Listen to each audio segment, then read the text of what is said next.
Welcome back to the Red Dice Diaries, and this is a video response to Dr. Funlove TV, who has asked people to give him an idea of how they describe things in their game.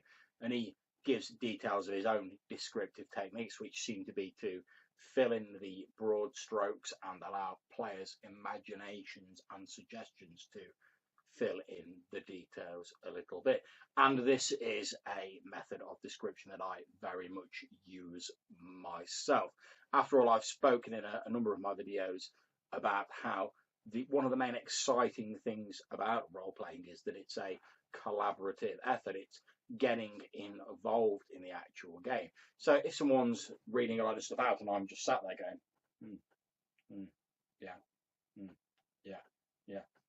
you can bet that in my head I'll be sat there, and I'll be listening intently at first, but then if it drags on for a certain amount of time, I'll be thinking, oh, I wish we were actually getting involved. I wish we were actually doing something. You know, it becomes less like an actual role play game, in my opinion, and more like someone is just reading a passage from a book aloud to people.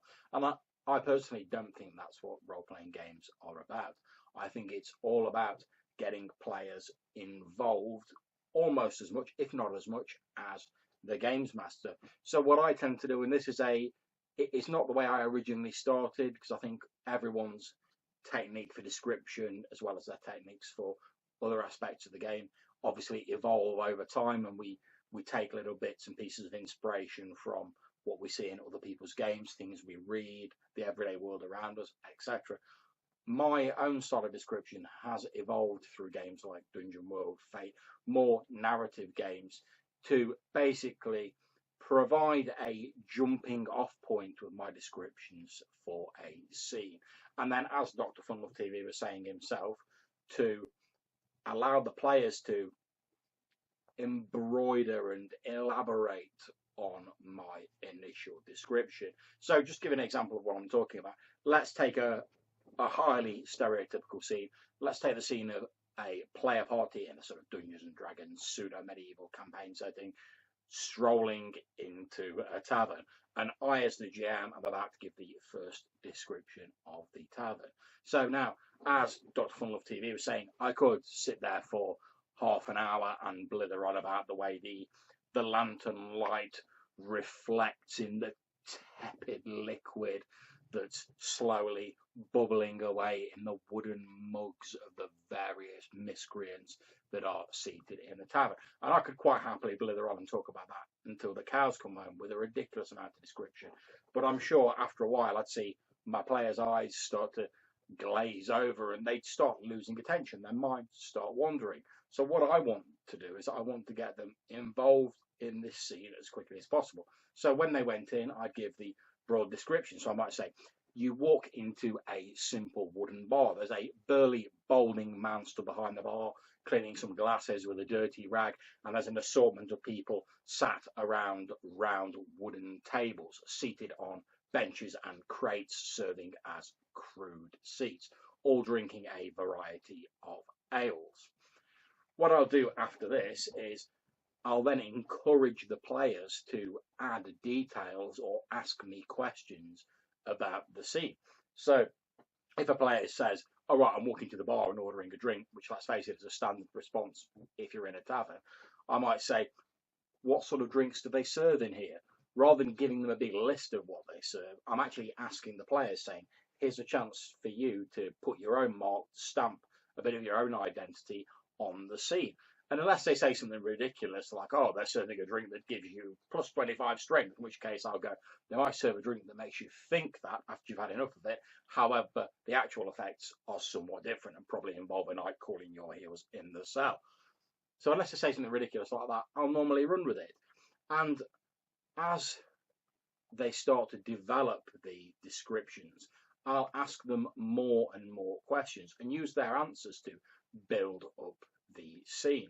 And what this does is effectively you still end up with a very elaborate, very detailed, very textured and nuanced description of the scene. However, it's not just me as the GM sitting there handing all the information down from on high and saying this is the world as it is. It's me as a GM and all of the players contributing together to create something that is greater than the sum of its parts. And because they're involved, because they know they're contributing, the players will not only not have their eyes glazing over, they'll be paying more attention, they'll be more invested in it. And best of all, as far as I'm concerned, for me as a GM, they may suggest things that I've never even thought of. So let's say, for instance, using our example of what type of beers are served there, one of the player characters says, oh, they serve a lot of dwarf ales in here. I might say, oh, well, why is that? Do they get a lot of dwarven customers? Is there a dwarven stronghold nearby? And by asking these questions, I'm also then building up a wider picture of the campaign world. And I know from my own experiences as a player, there are a few things more satisfying than seeing a great idea that you've had turn up in a game, seeing a GM run with something you've suggested and make something out of it. It really does make the campaign world feel like it's yours and that you're a part of it and that you're helping shape the future of the campaign world. So there we go. I hope that's answered your question, Dr. Funlove TV. The way I like to describe things is I like to paint the broad strokes like you were suggesting yourself, and then I like to ask questions of the player characters to lead them into creating and elaborating on that description.